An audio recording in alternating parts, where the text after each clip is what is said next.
En la Declaración de Filadelfia de la Organización Internacional del Trabajo en 1944, la comunidad internacional reconoció que el trabajo no es una mercancía.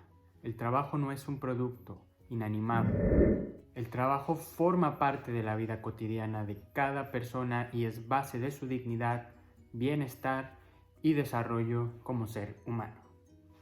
Bienvenidos amigos una vez más a su canal Proyecto Libertatis.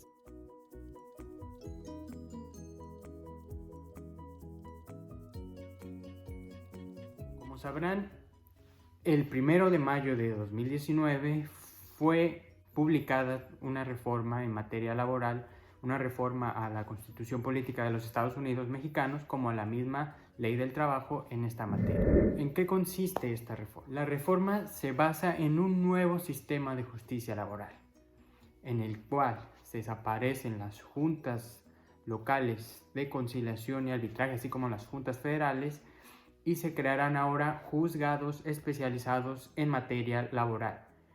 Ellos serán ahora los órganos encargados de la justicia en esta materia. Por otra parte, se ingresa lo que se llama democracia sindical y lo que se denominan los centros de conciliación también, tanto a nivel federal y nivel local. Es una reforma que cambia totalmente el sistema, a lo que hemos estado acostumbrados ya por casi un siglo. Dentro de esta sección del canal que se llama Hablemos Derecho, consideré también entonces pertinente comenzar a hablar sobre lo que implica esta nueva reforma en materia laboral, conocer este nuevo proceso, este nuevo sistema, porque es nuevo, apenas se va a empezar a implementar este año. Tengo entendido que en algunas entidades federativas empezará a implementarse a partir ya de octubre y en algunas otras a nivel federal se estará implementando ya en noviembre. Entonces ya está a la vuelta de la esquina. Hay muchos retos, hay mucha intriga, hay muchos cuestionamientos sobre cómo va a funcionar este nuevo proceso laboral, y creo que por lo mismo es pertinente comenzar a entender, a estudiar sobre este tema y aprender a abrir el debate. ¿Qué es lo que viene? ¿Cómo se vienen las cosas? Entonces, por eso, ahora además de hablar del proceso penal acusatorio, también hablaremos en estos videos del nuevo sistema de justicia en materia del trabajo. Para empezar a abordar a este tema de derecho en materia del trabajo, me gustaría comenzar con los principios que rigen a este nuevo proceso.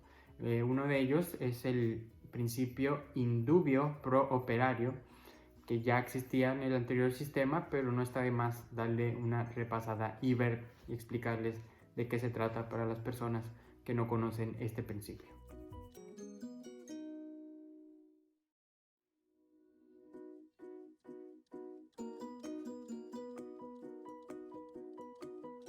El artículo 2 de la Ley Federal del Trabajo establece que las normas del trabajo tienden a conseguir el equilibrio entre los factores de la producción y la justicia social, así como propiciar el trabajo digno o decente en todas las relaciones laborales. Se entiende por trabajo digno o decente aquel en el que se respeta plenamente la dignidad humana del trabajador, no existe discriminación por origen étnico o nacional, por género, por edad, por discapacidad, por condición social, por condiciones de salud, por religión, por condición migratoria, por opiniones, por preferencias sexuales o estado civil.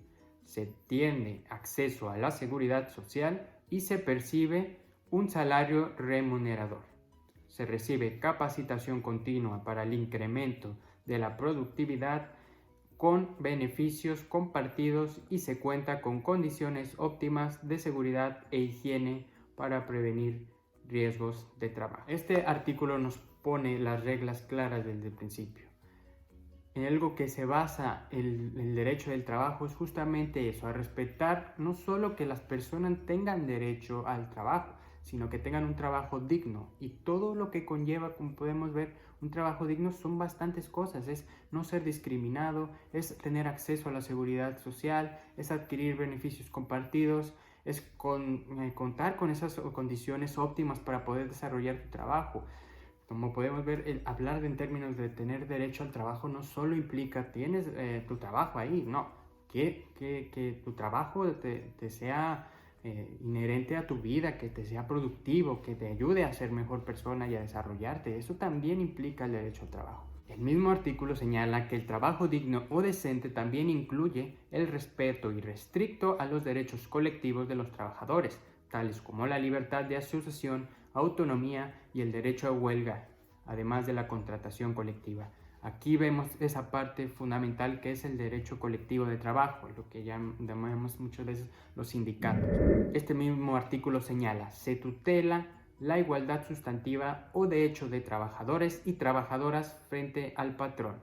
La igualdad sustantiva es la que se logra eliminando la discriminación contra las mujeres que menoscaba o anula el reconocimiento, goce o ejercicio de sus derechos humanos, las libertades fundamentales en el ámbito laboral. Supone el acceso a las mismas oportunidades considerando las diferencias biológicas, sociales y culturales de hombres y mujeres. Aquí estamos hablando del derecho a la igualdad sin importar tu género, ¿no? Luego que ya tocaba un poquito el mismo artículo en la parte de arriba. No puede haber discriminación por tu condición, por tu género, de ninguna manera. Tienes derecho en el ámbito de tus posibilidades, en el ámbito laboral, a las mismas oportunidades. Por su parte, el artículo 3 de la Ley Federal del Trabajo también establece que el trabajo es un derecho y un deber social. No es un artículo de comercio y exige respeto para las libertades y dignidad de quien lo presta, así como el reconocimiento a las diferencias entre hombres y mujeres para obtener su igualdad ante la ley. Fíjense, esta parte es muy interesante. Estamos hablando de que se trata de salvaguardar la igualdad ante la ley entre hombres y mujeres, reconociendo las diferencias entre los mismos. No estamos hablando en términos de igualdad de todos empezamos desde el mismo punto, todo es un suelo parejo donde todos nos vemos de la misma manera. No, la ley del trabajo exige que se reconozcan esas diferencias entre hombres y mujeres, diferencias históricas, diferencias de contexto, y que se nivele y que se exijan ese reconocimiento de esos parámetros para crear un ámbito más igualitario en el ámbito laboral. Según este artículo 3, debe efectuarse en condiciones que aseguren la vida digna y la salud por las y los trabajadores y sus familiares dependientes. No podrá establecerse condiciones que impliquen discriminación entre los trabajadores por motivo de origen étnico, nacional, género, edad, discapacidad, condición social, condiciones de salud, religión, condición migratoria, opiniones, preferencias sexuales, estado civil o cualquier otro que atente contra la dignidad humana. Vuelve a hacer hincapié en la no discriminación por ninguna condición social. De aquí nos trasladamos al artículo número 6 de la Ley Federal del Trabajo, que establece las leyes respectivas y los tratados celebrados aprobados en los términos del artículo 133 de la Constitución serán aplicables en las relaciones de trabajo en todo lo que beneficie al trabajador a partir de la fecha de la vigencia.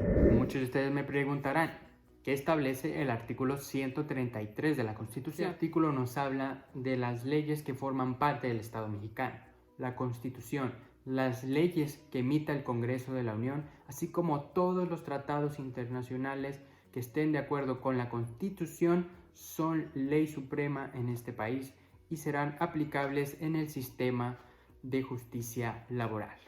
De la misma manera, en el artículo 18 se refiere en la interpretación de las normas del trabajo de las que hablamos anteriormente, se tomarán en cuenta en consideración sus finalidades señaladas en los artículos 2 y 3, los que también ya establecimos. En caso de duda, prevalecerá la interpretación más favorable al trabajador. Es aquí donde encontramos el principio in dubio pro operario. ¿Qué es el in dubio pro operario? Es una locución latina, es un principio interpretativo del derecho laboral en el cual se podría traducir como ante la duda siempre se establecerá a favor, la interpretación a favor del operario o del trabajo. Este principio es muy importante y va en congruencia con lo que hablábamos con el artículo 3. se entiende o se sobreentiende que el dueño de los medios de producción es el patrón, por lo tanto tiene más fácilmente un acceso a la justicia, a medios de defensa. Por tanto, se entiende que no hay una equidad en ese sentido entre un trabajador y alguien que es el empleador de ese trabajador. Es por eso que la ley en este caso establece ese principio. Cuando existan dudas en las interpretaciones que nos da la ley, incluso en cuál deba prevalecer una sobre la otra, este principio nos establece siempre se dará prioridad a la ley o a la norma que privilegie o más beneficie al trabajador en sentido para ponerlo en un estado de igualdad con el patrón.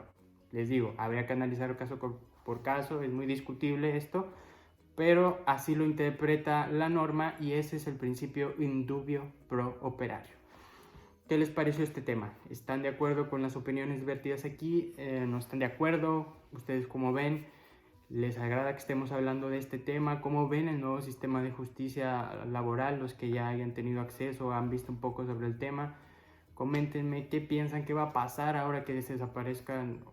No van a desaparecer inmediatamente las juntas locales ni federales, pero eventualmente va a pasar y se vienen varios retos interesantes en la aplicación de justicia y bueno, es todo un tema para discutir. Coméntenme aquí sus opiniones, los dejo, les mando un gran abrazo y recuerden, sean libres. Hasta luego.